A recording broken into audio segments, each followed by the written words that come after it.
In the previous episode, we gave the following definition of hypermedia. Hypermedia is the representation of information plus action controls. Let's unpack that. So in the hypermedia model, client and server exchange hypertext. Hypertext consists of representation of information alongside with action controls. These are embedded in the representation and act as affordances for manipulating it. And then the user can interact with the action controls, thereby triggering application state change and requesting new hypertext. Let's look at an example. Say we have a GET request that wants to fetch this resource from the server, a message with the ID of 42.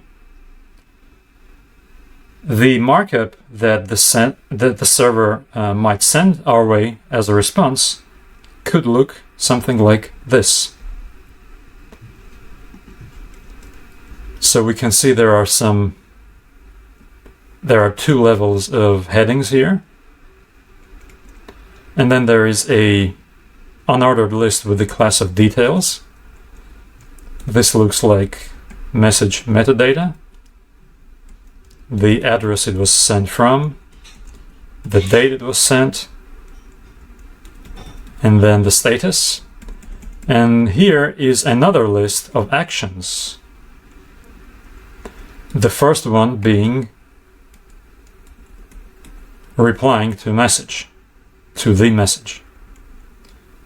And then enclosed in this list, there is another list of actions here that allows you to flag the message, and you can apply priority flag or spam or archived. And you can click the submit button and it will submit the form that this list item encloses. And finally, in the outermost list, there is this delete option. So if we were to look at this in the browser, we would see something like this. And in fact, the source for this is exactly what we just saw. Here's the markup.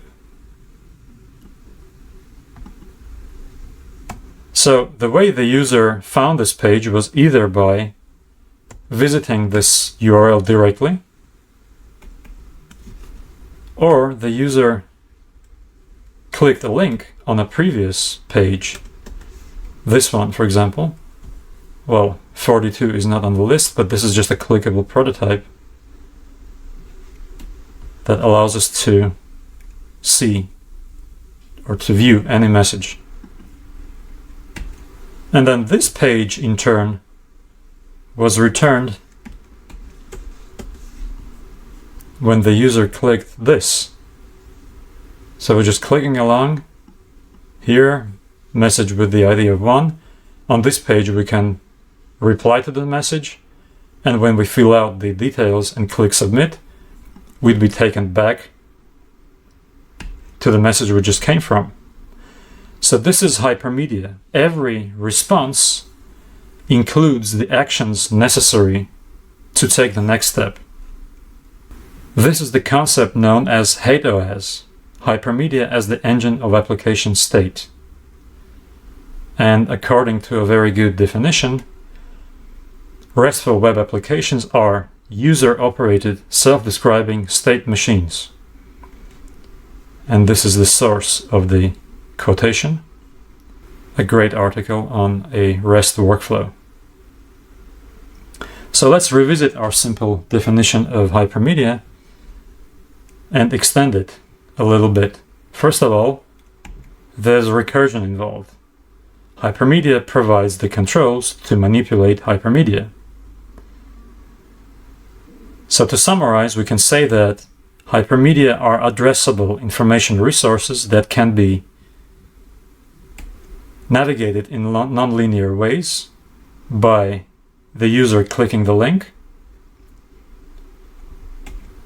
embedded in each other using transclusion, and we will get back to this concept later in the course, and manipulated using links and forms, which are also embedded in text. Specifically, using forms, the user can create new resources on the server. And that is how Hypermedia works.